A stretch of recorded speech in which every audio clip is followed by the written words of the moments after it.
It's another edition of Slot Talk. I'm your host, DProxima, Dan, and as always, I'm joined by my fabulous co-host, Brent Wolgamott. Hello, Brent. Hello, Dan. I am happy to be here today. I'm fabulous in green, and as you'll see from the interview we're going to see in a second, I also look good in yellow. Yes. So we actually filmed a segment of the show a couple days ago, and I think I'm thrilled. I'm just beyond thrilled at what we're going to show you guys in a second. We actually had an industry insider come on the show. His name is Dan. He's from Incredible Technologies. It was an amazing conversation we had. He lets us in on some secrets within the industry about how bonuses work and all kinds of fun things, and some of his hot, cool games coming up within Incredible Technology. So we can't wait to show you that. That's coming up. And also at the end of the show, we answer an age-old question. Oh, we try to answer. I don't think we're ever going to really answer the question, but we're going to try. Answer it. Yes, we are going to debate what is better when it comes to a certain situation, and we'll get to that at the end of the show as well, and take a couple other questions that we've been getting as well. So let's dive right into the interview. What do you say? Sounds good. I can't wait to. I mean, I know that we did this a few days ago, but I loved doing it, and I can't wait for everybody to see what this guy has to say. He's really cool. So let's get right into the interview and let's check it out. Well, it's an absolute pleasure for me to introduce to you the Vice President of Gaming Sales and Marketing from Incredible Technologies. Many of you know them as IT. His name is Dan Schrementi. Dan, welcome to Slot Talk. Thanks, guys. Thanks for having me on. So, Dan, thank you very much for joining us. So, tell us a little bit about you, and tell us a little about what your typical day is like at Incredible Technologies. Yeah, I mean, Incredible Technologies is a unique company. We're not like any other company in the gaming space. We've been around 30 years. Our 30-year anniversary is this July. We're famous for a game called Golden Tee Golf. We've made a few other games, Silver Strike Bowling, probably our second most famous. But we've made a living being the largest manufacturer of amusement games by selling games to bars and restaurants, pretty much. And those games were always simple to play, pay to play, put money in and play, but they were interconnected on huge networks, and there's millions of players who have played the games over its lifespan. That paved the way into casino gaming. We, about 7 years ago, we saw the decline in the amusement space, basically because of the proliferation of phone games, home console games, and smoking bans in the bars in the U.S., and then also just general economy. And at that time, our ownership, were privately held, our owners said, well, what are we good at doing? We're good at making machines that take money with video games in them that people want to pay to play. So I give you that long-winded answer because that history set the foundation for how we make games. We're gamers at heart. We're game geeks at heart. We started the only way we knew how, which was with incredible graphics and crazy animations.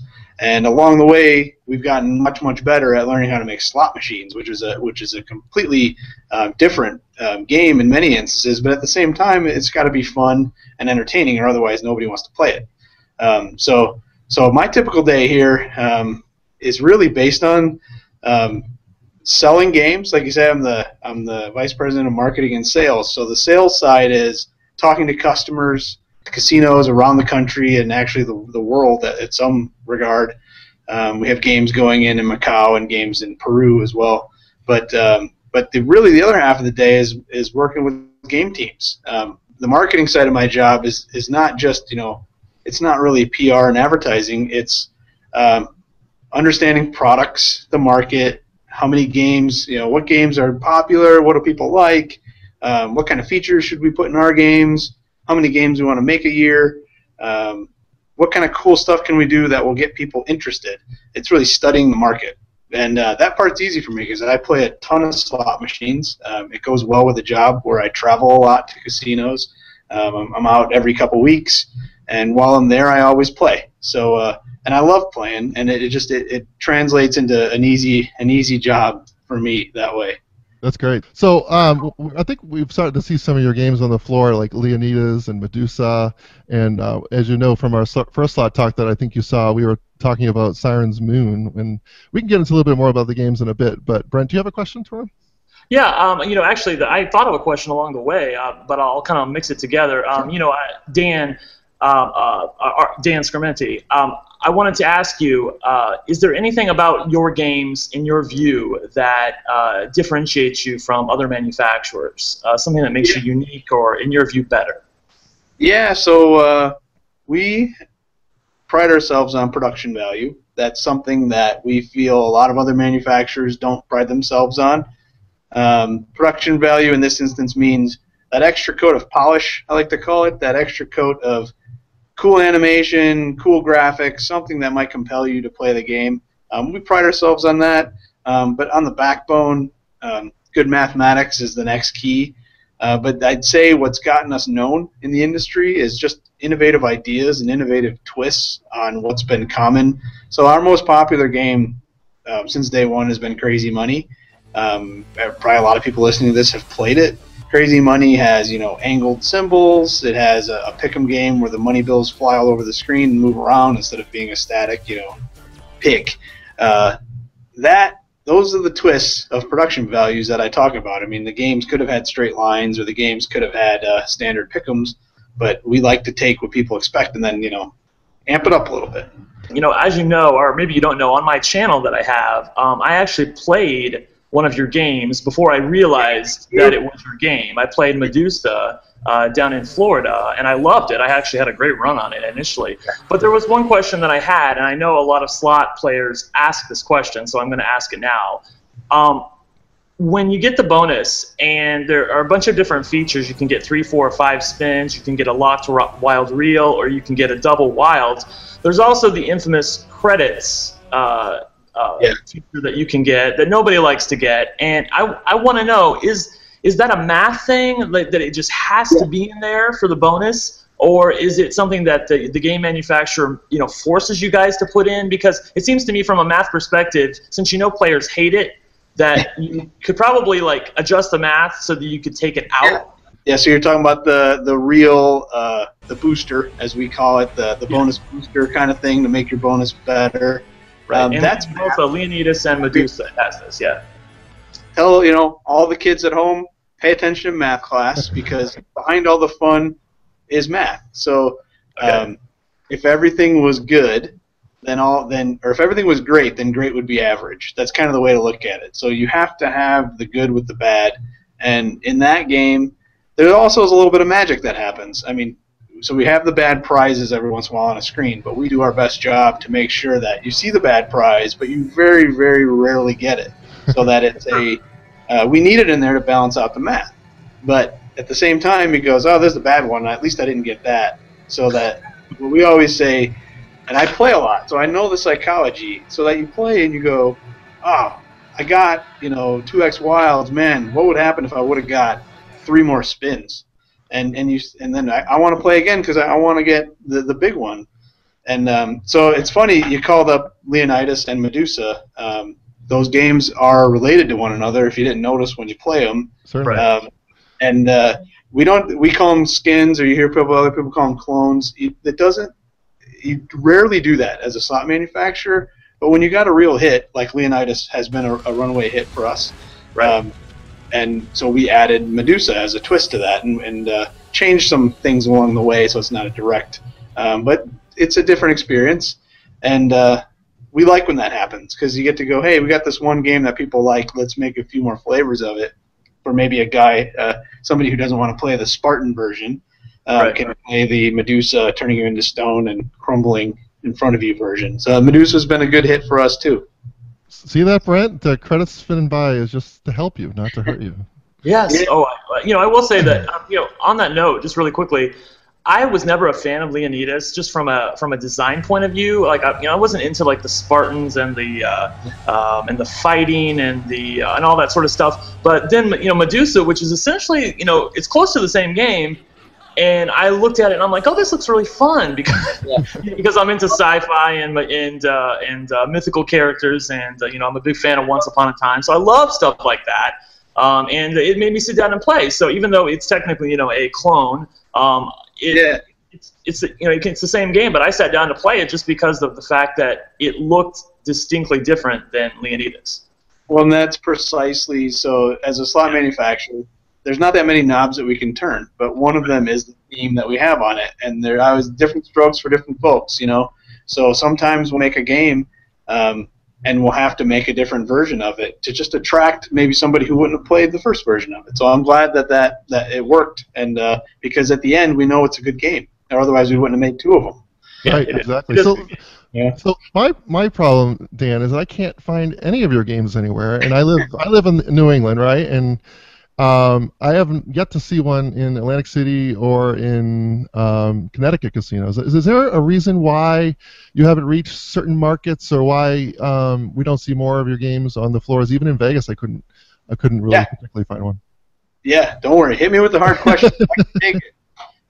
Yeah, it's an easy answer, actually. We're a privately held company. Like anything else, going to new markets is expensive endeavor. Licenses, salespeople, infrastructure, all the boring stuff that people probably don't care about on the fun side of a show like this. But they're there in a business. We as a company, we're in 16 markets, mainly through the Midwest. Go to the top of the Mississippi and down. And we're in all those markets. We're in the Gulf Coast. We're in the West. So to answer your two specifically, though, the East is on the radar for this year. We didn't want to go there until we knew we had a good product, and we now have a great product that we're going to bring there. So the hope is through the year, and I'll let you guys know when it happens, you'll start seeing it happen out there. And then in Nevada, same kind of thing. Our product is currently in field trial right now, which means it's a period of time where we got to make sure the games work correctly and do all that before the state will let us really start the selling process. And then after that happens, you'll see our games up and down the strip, Reno, locals markets. We have a few games out in Nevada right now, just not a huge ton of them. And with our new cabinet, the Infinity cabinet, as we call it, you're going to see that everywhere. Well, I can't wait to start seeing them. And Brent and I were actually chatting last week about one of your newer games, and I'm not sure if this is one that you're particularly excited about yourself, but is Dracula. We saw the math on that, and couldn't believe the fact that you can win over $2,000 on minimum bet. And Brent and I just love those kind of games. So you guys are savvy slot players, man. I'm going to give you that. It's so you asked us what our brand is. Our brand is, we've done really well attracting time on device, entertainment-seeking players with the flashy graphics and animation stuff. We've had a harder time making games for real gamblers who like to play Buffalo and China Shores and all these great games from our able-bodied competitors.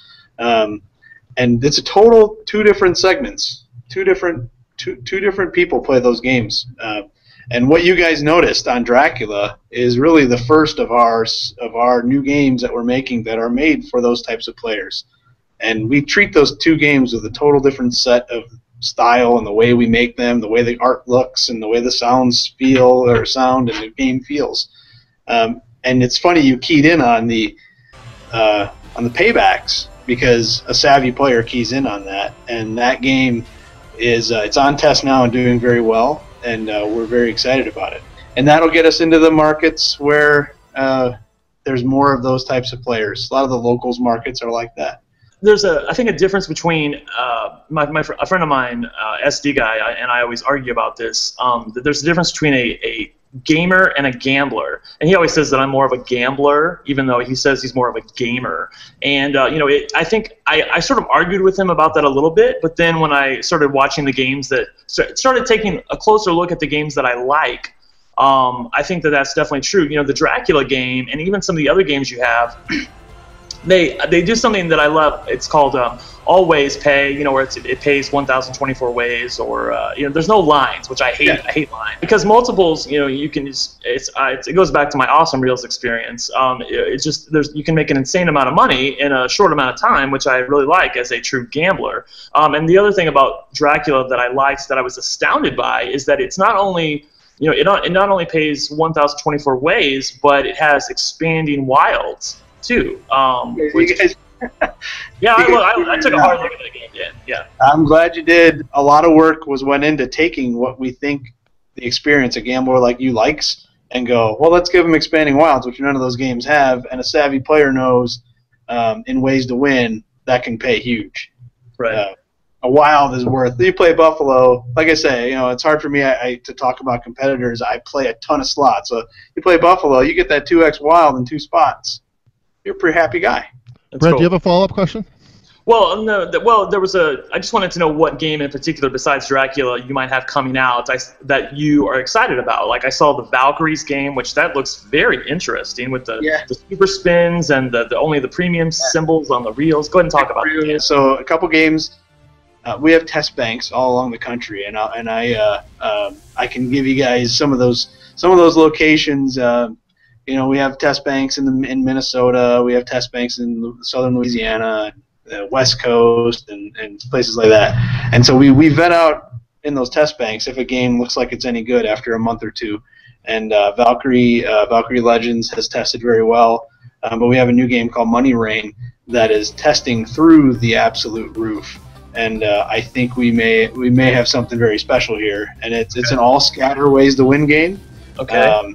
These symbols on the screen, the reels don't spin, they flip. It has a mystery reel that for your mystery reveal wins. Where basically it'll, you know, on your mystery pays, that reel will show you what you're going to win. We call it the money reel. And it's on fire. And all scatter games, you don't see very many of them. I'm sure you guys could rattle off a few that you may have played in the past. This is really nothing like those. And but it is so in the vein of what you see is what you get, and stupid simple and just really fun that we're very excited about that. It's coming out nationwide right now, so you'll start seeing it out, and I'm sure it'll pop up on YouTube, and take a look at it if you guys haven't seen it yet. I will. Actually, I can hear it in your voice that you're very excited about it. So. You know, and that, and if you're interested in Dracula, we have a similar game called Gators that is currently on test too. Where instead of the tall wilds, it has the multipliers that you were talking about. So take a look at that, and it too is on test right now, and it looks like it's going to hit those locals markets where we've, you know, typically it's just tougher markets to hit. You go to a locals market, guys like you that go play the games weekly, same games. It's hard to get somebody to try a new game. It's really hard to do, and that's what we're here to try to do. So we're gonna end our nice little interview with you, Dan. But one more question before we let you go. So you mentioned you play a lot of slots, and we play a lot of slots too. And obviously you're very passionate about Incredible Technologies, but we know you must play non-Incredible Technologies games as well. Yeah, so what is your favorite? Where would I find you in the casino if I ran into you? What game would you be playing if it didn't have Incredible Technologies currently on the floor? There's one game that started it for me, and the one game that continues to haunt me every time I'm still there, and I'm there weekly, would be Dean Martin Wild Party. Oh God, that's hilarious. Do you know, Dan, if you follow my channel, my mom loves that game. I mean, seriously, mom. There's a whole story about my mom forgetting her ticket in the machine because she had like $90 in the Dean Martin, and she walked away because I was going to show her my big win, and she walked away from the machine for like, I don't know, 20 seconds, and someone stole her ticket. It was a whole story. I won't get into it, but it's hilarious that you say that, because every time we go to a casino, my mom makes a beeline for Dean Martin, and I tell her, like, you never win anything on it. Why do you play that crazy game? I don't know what it is. I like getting 60 lines for 30 cents. I've won big on it before, and it's just something about it. Like, when I was first getting into this industry, I just played it a lot, and then we started making our own games, and it was one of the first games I saw that really had a lot of anticipation and fun stuff built into it. And so it's funny, like, I go out now and I play everything new. I've played it. You can't sneak one game by me. I've played it, and I don't even play it for 2 minutes. Like, I've played it for a half hour to an hour. I've played it. Trust me. And yet at the end of the night, I'll walk into my room and I'll go, let me see. All right, Dean Martin. You know, I just want to hear him sing. That's all. You hear him sing, you start winning money. Yeah. So kudos to our friends down the street at WMS for. That's right. You guys are local. Yeah. Yeah, a game that's probably 7 years old. I don't know how old it is now. But. My Dan, I wanted to ask one more question. Sure, go for it. You know, this is something I was arguing about with somebody, and I wanted to know your answer. The new Dan. Games like Siren's Moon or Midnight Mystery, which have, you know, the feature best win guaranteed. You know, where whatever your best win is in the bonus round, it continues to pay you that as you go along.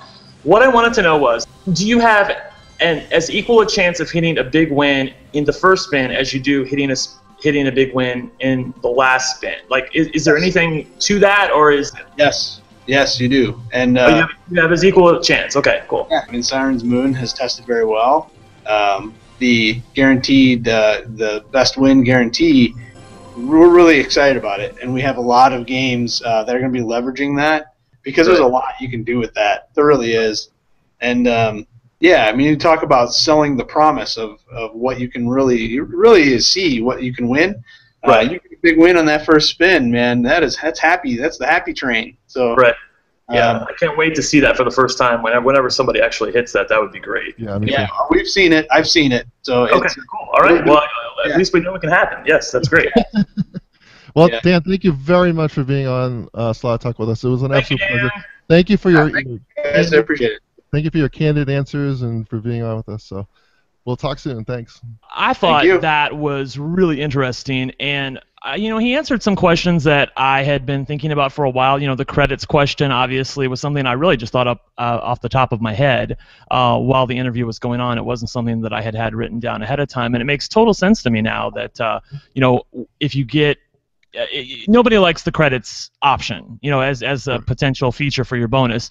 However, if you don't get it, you do feel infinitely better about what you did get than if it had not been there in the first place. So exactly. I love what he said. If everything was great, great would be average. It's exactly like you, Dan. You're always great, but now you're just average. Thanks. Just and I love average. your hairstyle. You got a haircut, didn't you? Yes, actually, I can't remember if during Slot Talk 3 if my hair was like this, but I turned 40. I turned 40.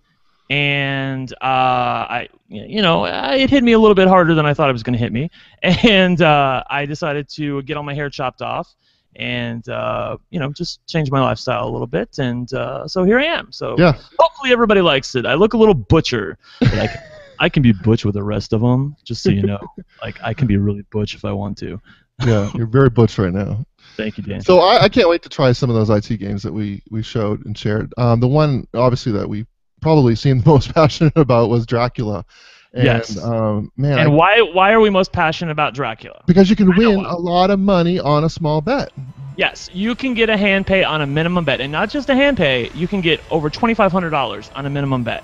Exactly. Which is, that is the shiznit. I'm serious. If my mom bets 50 cents, okay, she could get a hand pay on this game. Now, it's unlikely, yes, but that's why we all go to the slots. We like to have the potential to win big, to have the slot attendant come around and pay us money, and have all the people crowd around at what we just won. I just hope that it's not like, I played Awesome Reels. I played Awesome Reels with you. I played Awesome Reels on my own. I probably pumped in close to $1,000, and I'm not betting big. I bet 50 cents, $1, and that's probably the cap, because I know that I can win that hand pay on that size bet.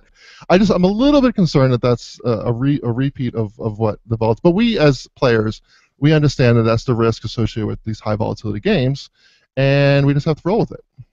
Right. And not for nothing, Dan, but I got 2 hand pays on Awesome Reels, and I was betting more than you do, and it happened back to back in like 3 days. So I got one for $1,300 and one for $3,300. Yeah. And we know plenty of people in the slot community who have all gotten hand pays on Awesome Reels, or 500x, 600x kind of hits. I really want to just thank Dan again for coming on the show. If there's anyone else out there in the industry that wants to come on and talk about their company and share their games with us, we would absolutely love to have you on. So Dan saw our show, one of our first couple shows, and immediately messaged us and says, I want on, and we were just more than thrilled to have him on the show. So if anyone else out there wants to come on, the invitation is now here. I want to quickly say, too, about Valkyrie Legends. It is the one that we probably talked the least about, but I have since dug into it a little bit more. And it is unique. It is something where you can get free spins, and then at the end of your free spins, you have an opportunity to take a lump sum of credits or go into the higher realms. This is all Greek, Odin, Zeus kind of thing, and go into the supercharged reels. The super reels. And I don't think they're charged. That's a whole other thing. Like the reels only have the premium symbols on them. I loved watching it just on the video, and I can't wait to play it. So let's go into some questions. So let's go. We always get a bazillion questions, and we're trying to answer as many as possible. One of the questions that we got a couple of months ago that we didn't get around to answering last month, but this month we wanted to get to it.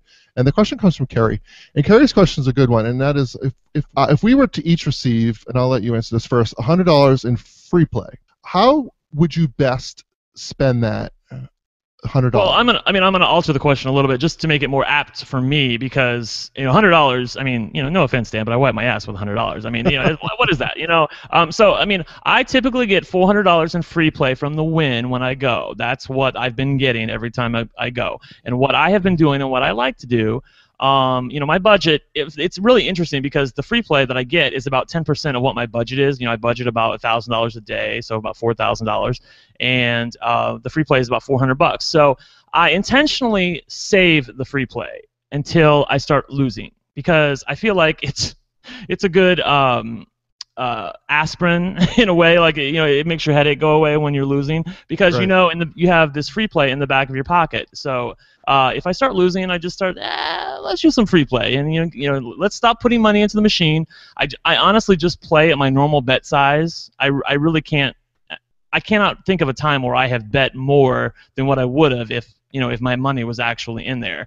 I haven't really won much off of free play except for that Awesome Reels hit that I first hit for $1,300. And actually, I'm going to backtrack on what I said. I was betting max at that time, but I've been known to bet max. And max is $2 on that game. $4. Right? Oh, I forgot. That's right. Yeah, I was betting $4 on that Awesome Reels hit, and I didn't get very many of the guys. This was the lone wolf game, but I got enough at max bet to win $1,300. So that was on free play. Yep. So I take a slightly opposite approach. So I generally would play my free play as soon as I get there, and the reason, my philosophy behind it, is that I want to try and not have to use any of the money that I brought. I'd rather use their money if at all possible. Now, keep in mind, this has never worked, because I always. I was going to say, fat chance. Yeah. Always blow through my free play. I've never been as lucky as you. But and in my bet style, generally is a little bit higher. So normally I bet $1, $1.50, but I'm not afraid to do $2, $2.50, and maybe max bet certain games just to try and get lucky and maybe have a really fun night. We teased at the beginning of the show. We like to tease. You're such a tease, Dan. So Joanne from YouTube had asked us, so those Konami Balance of Fortune games where you're presented with an option of taking the credits or the free spins. And these games are famous for offering hundreds of free spins. Right. And they can re-trigger, and you can end up with over 1,000 free spins, and if you're betting a healthy amount, you can easily get a hand pay. But I like to argue on why go through the effort and the time of all the free spins when you can just take the credits, hit the button, watch the credit numbers present themselves, and you're done. I think that's so much easier. I think that it's a terrible idea to take the credits right off the top because, well, for a variety of reasons. Number one, just so everybody knows, and I want to clarify this myth, what you will win on the free spins and what you would have won on the credits is not the same. It is not the same, and the reason we know this, we finally got confirmation of this, although I've been arguing that for years, is that a YouTuber, I want to say it was Casino Man Mike, who got, he was offered like, I want to say it was like $2,000 max for the credits option. But then he ended up winning like $3,100 in the free spins, which he never would have been able to win on the credits option. So they are inherently different beasts. The credits is just a number that the game grants you through the random number generator, and each specific spin in the free spins is its own random number generator. That's correct. Having said all that, there are other reasons beyond that to go for the spins, and one of them is that it occupies you. If you hit the credits option, you might win, I don't know, $500, but you're instantly putting money back into the game. Whereas with the spins, not only does it take up your time, but you could re-trigger and be there for a couple hours and just watch the money roll in. I thought you were a gambler, though. I am a gambler, but you're making it sound like a gamer now. You need look no further than YouTube to find someone who won more money, hence gambling, on the free spins than someone who won on the credits option. I'll take the other side of that. I can go to YouTube right now and pull up a clip where someone took the 100 free spins and won near the minimum offer, and they could have taken the credit offer and won near the minimum offer. Maybe. Yeah, but you can't go back. I mean, you don't know what would have happened on the credits option. No, you can't go back, and that's what makes it an people, amazing argument. We know people, friends of ours, who have gotten the minimum offer on the credits, and they've been busy. That's gotta hurt. Yeah. Well, I promise. I'm making a word right now, and I've made this promise with Casino Man NJ that if I ever get 300 free spins or more, I will be taking the credit option, and it is going to be an amazing moment to see what actually happens because I've committed to doing it, and he is committed to doing it. If I am committed to doing it, so I have to first get the 300 free spins. Right. Once I do, he will be following suit. At least he's promised me he would. Yes, and I'm sure he will, but you have to do it first because he already took one for the team. He did. Yes, he did. 4 months ago or whatever. So my theory behind it is that over the life cycle of the game, the credit option and the free spin option, if the math is done the way I think it's done on the game, they will come out to be the exact same amount if you spin, if you have an infinite amount of bonuses. Right. Now let's be clear on what you're saying. You're not saying that they're the same as as when you're playing the game. You're saying that over time for the casino, the payback percentage is about the same. And that's my argument. Yes. Yeah. Okay. Cool. Well, I'm not gonna dispute that. I'm sure that that's true. Otherwise, it wouldn't offer you the option in the first place. I'm just saying for the in the here and now, which is all a gambler is in the here and now. I think it's best to take the spins. I'm not opposed to hitting the credits. Like let's say you get 500 spins and you go through 200 of them and win a fun amount. I'm not opposed to then say, hey, let me see what the credits give me. And for those of you who don't know, you can do that. You can take the spins and then hit the little balance thing at the top that's to the left of your win total, and it will show you what your options are again as far as credits versus spins. Right? Can we just say, by the way, just so everybody knows, I wanted to bring this up. Somebody asked me a question on YouTube. Last year was a terrible year for me. I mean, it really was. Now, I know my YouTube videos were good, but there were no hand pays. I got no hand pays at all in 2014, and I had 4 in 2013. So I am praying that 2015 is going to be the year for me. I hope it is. 5 wild reels and Glinda. What's kind of comical or ironic is that me, Mr. Never Max Bets, got 2 or 1.5 last year. I shared one of them, but it should be the other way around. You should be getting the hand phase, and I know it was just a terrible year, really. Yeah. I mean, it couldn't have gone worse. Seriously. So, there was one more quick question. What is your preferred denomination? This came from Bradley. Believe it or not, I like pennies, and the reason I like pennies is because it plays well with the YouTube audience. I mean, I am a YouTuber at heart, and I just find that when I play nickels, that it doesn't get as many views because people like to see those huge numbers rolling in. And I think my awesome reels hit for the credits just blowing up, and if it had been in nickels, it wouldn't have had the same feel to it. Yes, I would have got paid the same amount of money, but I don't think it would have been as popular as a video it is. And by the way, it's about ready to hit like 500,000 views right now. That's awesome. Yeah. Brent, thanks as always for being my fabulous co-host. Thank you, Dan. See everybody in another month. Bye, everybody.